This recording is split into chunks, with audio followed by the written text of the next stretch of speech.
Hello, I'm Matt Galloway, and this is the Current Podcast.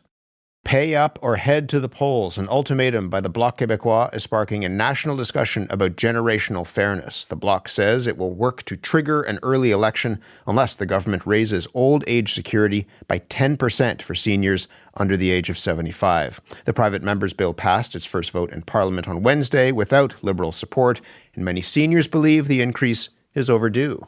We're not getting enough to survive on.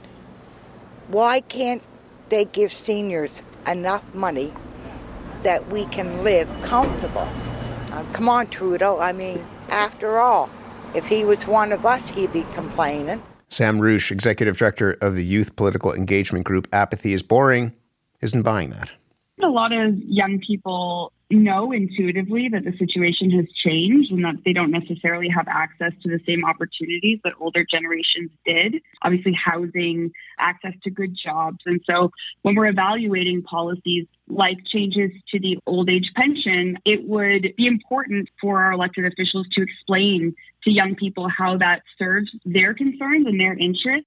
So who should pay the price for today's policies? And is the younger generation, which is already struggling, being left to hold the bag by the federal government? Rudy Boutignol is president of the Canadian Association of Retired Persons, or CARP. Paul Kershaw is a professor of population health at the University of British Columbia and founder of the think tank Generation Squeeze. And Vas Bednar is the executive director of the Master of Public Policy program at McMaster University. Good morning, everyone. Morning. Hello. Good morning. Rudy, why do you think the government should increase OAS payments by 10% for younger seniors in this country? Well, first of all, we shouldn't have two classes of seniors. Those over 75 got the increase. Now it's time to make it fair and have it for people 65 to 74. A lot of seniors are well off, but there's a big cohort of them that are struggling. And with the cost of, with inflation, this increase will barely meet the basic needs. Will barely meet the basic needs for seniors. That's right. Paul, you wrote a piece for the Globe and Mail, and you said that in some ways the interests of retirees are being championed at the expense of their kids and their grandchildren. Tell me more about that. Well, I'm a really big fan of Rudy's work at CARP. Indeed, when we founded Generation Squeeze, we wanted it to be the CARP for Younger Canada. And we did so because CARP's lobbying has had such influence over politics. It's why the federal budget already spends more on old age security than any other line item. And it's why over the next 5 years, old age security is already planned to grow under the Liberal government by more than any other line item. And it's had such an important influence on ensuring that our retirees now have the lowest levels of poverty of any age group, according to the official poverty measure, and the highest levels of wealth. And I hear Rudy saying there are some seniors who do not have enough income, and we should and must tackle that. And there are better ways to do that than what the Bloc is proposing.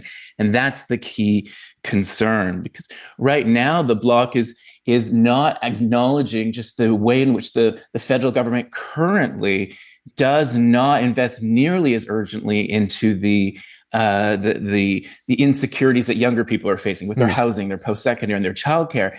And as a result, if it's not being incredibly target efficient with any new investment towards retirees, it can exacerbate unpaid bills that are left to that younger demographic, which worsens their generational squeeze. We'll come back to that in just a moment. Vas, from your perspective, what would the increase in the OAS mean broadly for not just seniors, but for all generations? I mean, I think it would send a really dangerous signal. I think all generations are feeling this inflationary squeeze, but when you look at survey data, it's actually the age bracket of 35 to 54 that report, inflation as a stress point or a pressure point the most. And I don't want to say that those people are in between, younger or older. But I also want to remind us that old age security is adjusted quarterly for inflation and CPP is adjusted annually for inflation. So this isn't really a case of this benefit kind of totally falling out of step. That said, we have to be listening to people when they feel that they're squeezed or when they feel that they can't keep up. There could be kind of other elements at play. Rudy, let's come back to you when it comes to the numbers here. This would cost something like $16 billion over 5 years. And you have said that the current discourse isn't based, these are your words, isn't based in facts. The reason that you're out of luck if you're younger is that all the boomers are hogging up the resources, that seems to be the narrative that is floating around. And you say that that's not based in fact. The reality, though, is that 17% of all federal program spending goes to the elderly. Ottawa transfers more to seniors than it does to other levels of government to fund healthcare, for example. How is it that is not going to cost younger people in the end? Well, first of all, it doesn't cost younger people. It costs everybody. I mean, remember, seniors also pay income tax. The ones that are well off pay a lot of income tax. And what we're talking about is social benefits, seniors' benefits for those that need it most. There is an issue about income thresholds, and I think that's where the debate should be on, when is a senior's income considered sufficient. So that's where I think the discussion should be. But the fact is that there is a big cohort of seniors that struggle and live on OAS and the guaranteed income supplement as well and require that.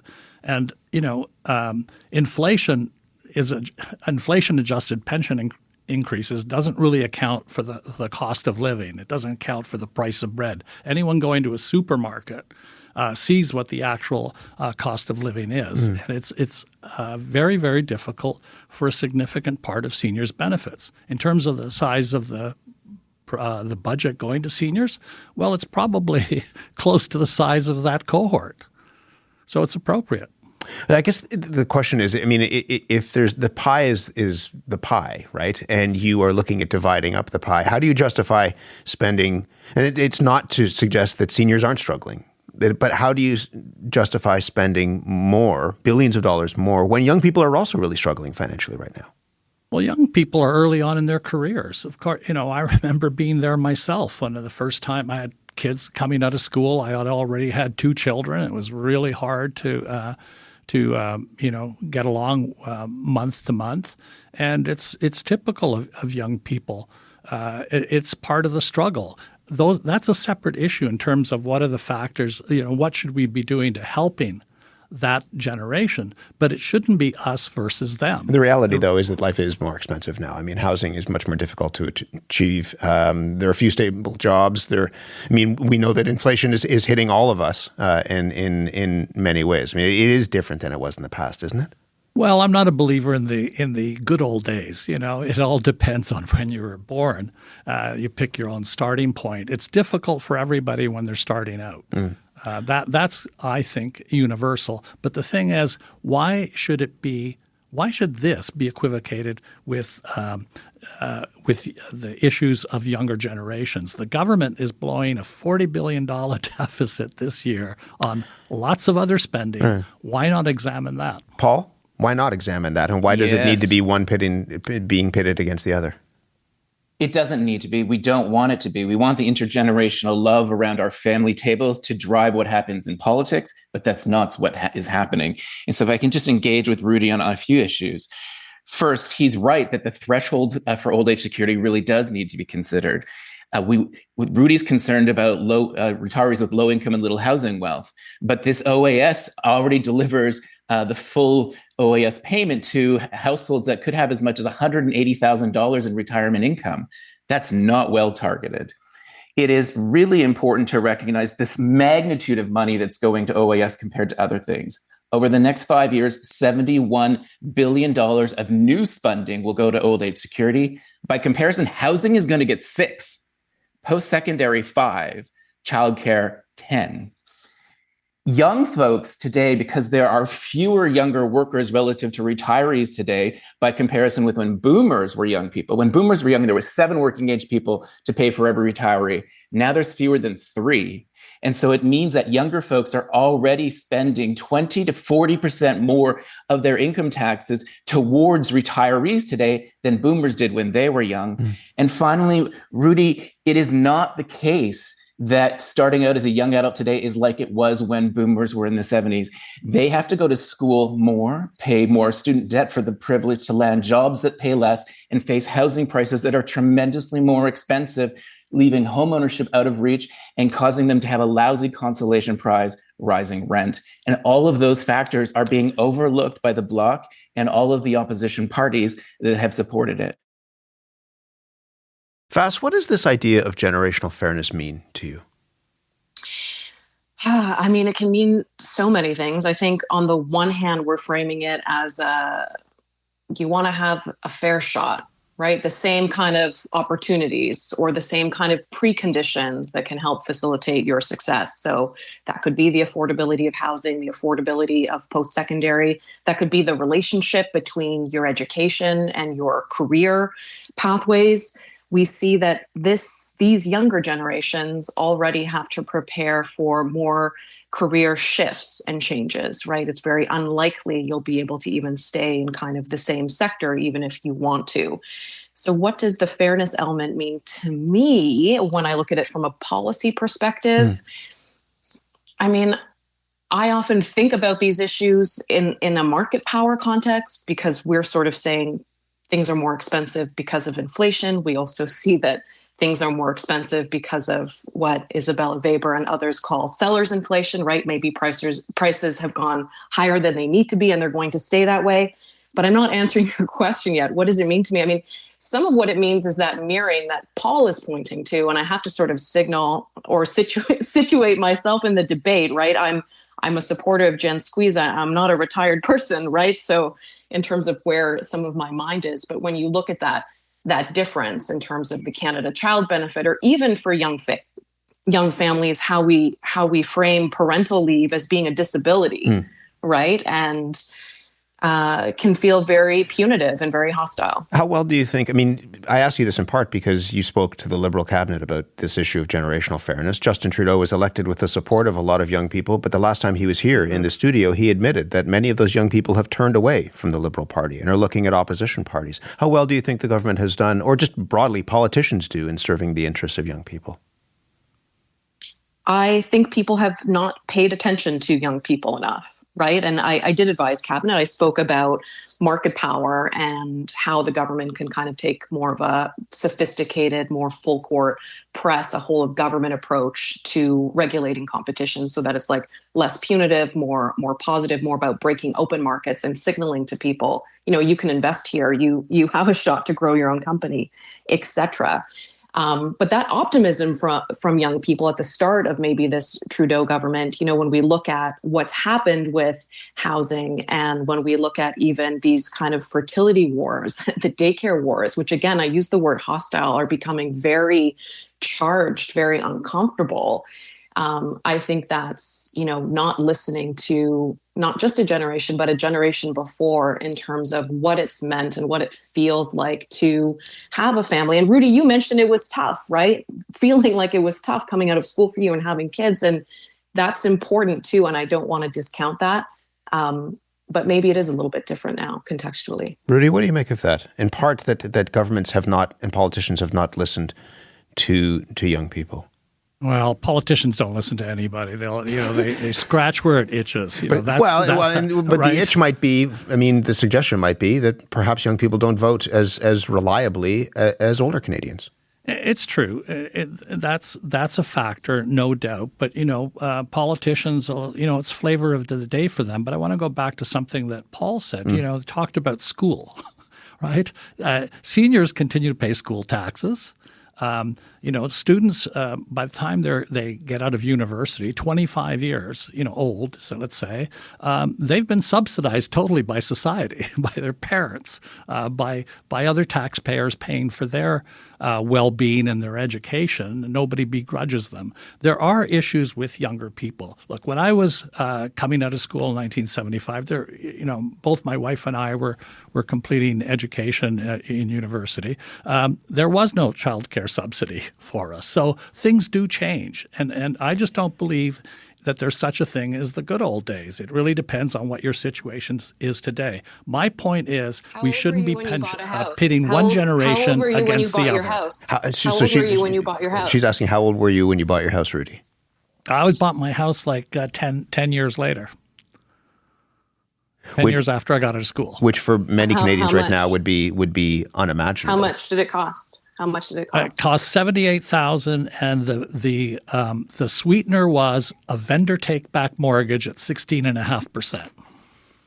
So one of the reasons I can jump in on this one. Well, I was just going to say one of the things that I think would be interesting is to try to figure out how to have this conversation without pitting people against each other and pitting generations against each other. Rudy, how do you do that? I mean, everybody feels squeezed, and now people feel more squeezed because of the policies that are being suggested. So how do we have the conversation about that idea of fairness without saying, I remember, or it was better for me then, or it's not as bad for you as you might think now? Well, I would say take the word generational fairness out of it and talk about people, because generalizations about people fail the minute you start talking about individuals. Paul? Yeah. So I think, though, that we need to recognize that the systems in which we live, they create power dynamics. And if I were to be comparing what's happening between men and women, you wouldn't say that I'm pitting the sexes against one another. You'd say that there's sexism. Or if I was talking about class differences, you would recognize that, class influences income. So it is with regards to generations. And we don't need to have them pitted against one another. The beautiful thing about generations is that they love one another. Grandparents love their kids and grandchildren. Kids love their parents and grandparents. And what we need is to bring that love into the world of politics. And that is the problem. Rudy's not pitting himself against younger folks. It's Monsieur Blanchet. Monsieur Blanchet now has more leverage in the House of Commons. If he didn't want to pit generations against one another, he would say, Mr. Trudeau, now that I have more power over you, I want you to improve old age security specifically for low-income retirees, and I want you to start spending more on housing for younger people and their childcare. Because to Rudy's point, here he is just wrong. The facts do not support him. Timing matters. When people came of age as young adults in the mid-1970s, it took 5 years of full-time work to save a 20% down payment on an average-priced home.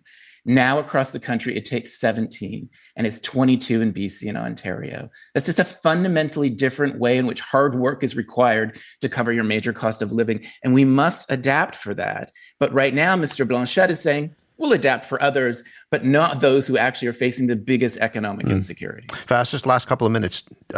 How do we have these conversations, particularly around policy, without creating division or creating more division and pitting people against each other?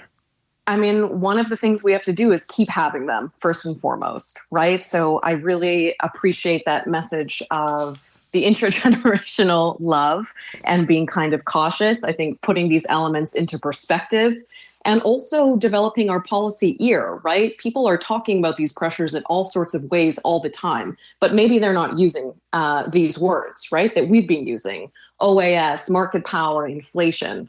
So when different generations, different people, different geographies, different classes are talking about feeling squeezed, we need to directionally pay attention to that. It may not be the direct source of all the policy solutions we need, but it is the source of a problem and a pressure. Rudy, are you confident that can happen? That again, we're not talking about generations, we're talking about people, and that we can actually have the conversation without pitting people who are part of those different generations against each other?